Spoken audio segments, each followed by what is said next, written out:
السلام علیکم محترمین، الله تعالی مو جوړ او روغ او آباد لره، الله تعالی مو تل ژوندي او کامیاب لره.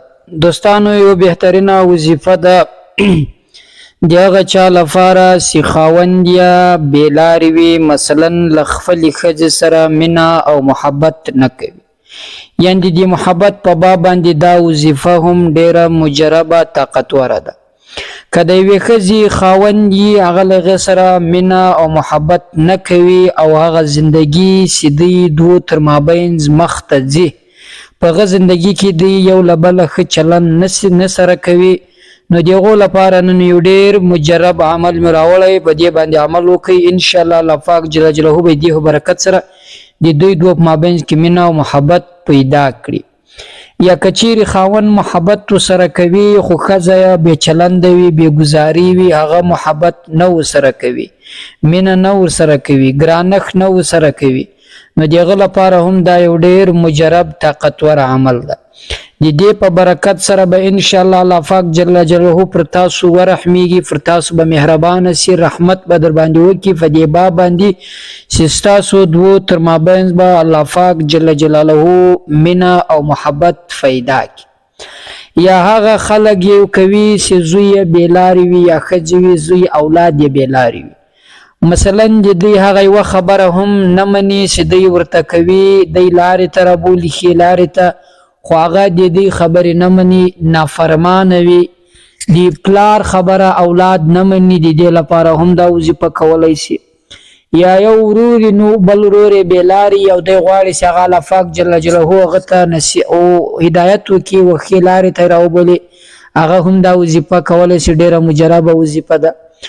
یا یو ښځه یا یو پلار یا یو مور د دې لپاره وظیفه وکړي چې لور یې بېلارې وي او د دې په قول باندې نه کوي، مثلا داسې غلط اعمال په زندګي کې کوي، غلط افعال کوي، نو دوی غواړي چې له هغو څخه راوګرځول سي، رامنع سي او زموږ خبرې ومني، خو دا نافرمانه وي، د دې لپاره هم دا وظیفه کولی شي. محترمینو، دا ډېره مجرب عمل ده، ډېره بهترینه وظیفه ده او ډېر خوندور توري دي او الله تعالی په دې کې ډېر زیات قدرت طاقت یې ده. که چیرې تاسو غواړئ چې دغه ټولو شیانو لپاره یې ووایاست، ډېر مجرب عمل به انشاءالله وکړي. یا د حمل لپاره چې کله د یو زنانې بې ادبي د معافي په نس کې کوچنی وي، هغه فاتېږي نه تر خپل وخته پورې، هغه هم دغه وظیفه کولی شي. انشاءالله الله پاک جل جلاله به د دې په برکت سره دوی ته اولاد ورکړي او د دې هغه اولاد هغه حمل به ضایع نه شي. محترمینو، دا داسې وظیفه ده چې ډېرو خلکو ازمویلې ده او عمل یې ورباندې کړی ده، تاثیر یې کړی ده، هغه بیا په زندګي کې ډېر خوشحاله سوي هم دي چې دغه وظیفه چاته رسېدلې ده. نو دا ما له داسې جیر اخیستې ده چې چا عمل ورباندې کړی ده، مجربه ده، نو تر تاسو پورې یې هم دررسوم. تاسو هم عمل ورباندې وکړئ، یقین پر الله باندې ولرئ، ځکه چې د هر مشکل کشا چې ده هغه الله ده. هېڅوک هم د انسان یو ذات داسې نشي کولی، نه په دې کې دا قدرت شته، نه دا طاقت پکې شته، ستا دا مشکلات چې په تا کې موجود دي، دا ما درته بیان کو، دغه در حل کې یو الله ذات، یو هغه خالق چې موږ او تاسو دا ټوله دنیا پیدا کړې، دا کولی شي، ځکه چې دا هر کار کن فیکون کې کولی شي. دا داسې قادره ذات ده چې ته کم شی په سوچ کې راګرځوې، الله پاک جل جلاله تر هغه سوچ چې تا راګرځولی نه و، اراده دې تر هغه مخکې له الله په خبر او دا الله پاک جل جلاله پر هر څه باندې قادره ذات ده. الله تعالی جل جلاله ته دا ټول معلومیږي، دا ټول ورته معلوم دي تر دې مخکې چې د پلانکې به دومره اولاد وي، د پلانکې به دا رقم زامن وي. خو کله کله د انسان دعا، الله تعالی چې کله یو انسان چې الله پاک د دعا کوي، هغه په تقدیر سره بیا بدلیږي. نو دوستانو، دا وظیفه وکړئ، دعا وکړئ، انشاءالله له دې ټولو مشکلاتو څخه هم الله خلاص کړي. که ورور وي یا خور وي، هغه نافرمانه وي او الله پاک جل جلاله به یې فرمانبرداره کړي، له غلط لارې څخه به راوګرځي او ستاسو خبرې قولونه به مني. یا که مور پلار دا وظیفه وکړي د زوی لپاره چې زوی یې نافرمانه وي، اولاد یا لور یې نافرمانه وي، د هغه لپاره هم دا ډېر مجرب عمل ده. یا خاوند یې د دې لپاره وکړي چې ښځه یې نافرمانه وي، له ده سره سم چلند ګزاره نه کوي او هغه مینه او محبت هم نه ورسره کوي، نو دی دې دا وظیفه وکړي، انشاءالله په زندګي به هغه له ده څخه جلا نه شي، نه به د نفرت خبرې ورته وکړي، نه به د جنجالۍ، نه به د بې اتفاقۍ، هېڅ شی به مابینځ ته نشي راغلی. یا ښځه غواړي چې د خاوند یې بېلارې وي، هغه هم دا وظیفه کولی شي. یا بل داسې ملګری د څخه ناراضه وي دغه لپاره یې هم کولی شي دوستانو ډیره بهترینه وظیفه ده، طاقتوره وظیفه ده، مجربه وظیفه ده.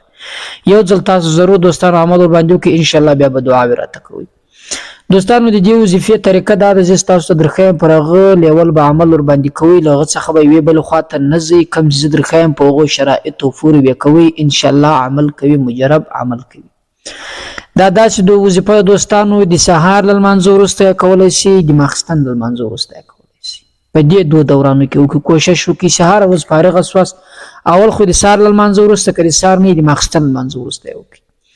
دا به داسې وکړئ دوستانو، اول وار به دغه تورې چې تاسو ته درښیم په سر کې به هم درود شریف ووایاست، په پای کې به هم درود شریف ووایاست. یار به دا تورې 50 واره ووایاست، یا حی یا قیوم برحمتک استغیث، دا به 50 واره ووایاست، په پای کې به درود شریف ووایاست. په ګیلاس کې به اوبه کیږي، پر هغو اوبو باندې به یې جوف کړئ. داسې مې خلاص کړو، 50 واره مې ووایئ، بیا به په سر کې درود شریف ووایاست، دغه تورې به 50 ووایاست. ربي لا تذرني فردا وانت خیر الوارثین، دغه تورې به 50 واره ووایاست، په پای کې به بیا درود شریف ووایاست، بیا به پر دغه اوبو جوف کړئ. پر دې اوبو به جوف کړئ. که غواړئ چې د ښځې او د خاوند تر مابین هغه نفرت ورک شي، دا دواړه اوبه به وچښي، هغه ښځه هم خاوند هم دواړه به وچښي. یا حمل نشي ضایع، هم به دواړه وچښي، خاوند هم ښځه هم دا اوبه دې وچښي، انشاءالله د دې اولاد به ضایع، هغه حمل به ضایع نشي. یا غواړئ څوک نافرمانه وي، یا اولاد مې وي، یا خور یا ورور، هر څوک تاسو غواړئ هغه لارې ته راشي، لارې د هدایت ته، دغه دم چې تاسو ورباندې کړی، دغه تورې چې مو ورباندې ویلې، هغه کس ته به ورسوئ، په هغه باندې به وچښي. انشاءالله الله پاک جل جلاله به د دې تورو په برکت سره ستاسو هغه مراد سر ته ورسوي، په هغه مقصد کې به الله کامیابه کړي چې د کوم مقصد لپاره ما تاسو ته بیان کړي، دغه مقصد لپاره تاسو کوئ، په هغه مقصد کې به الله تاسو کامیابه کړي. دوستانو ډېره بهترینه وظیفه د عمل ورباندې وکړئ، پر الله تعالی مسپارم. السلام علیکم ورحمت الله.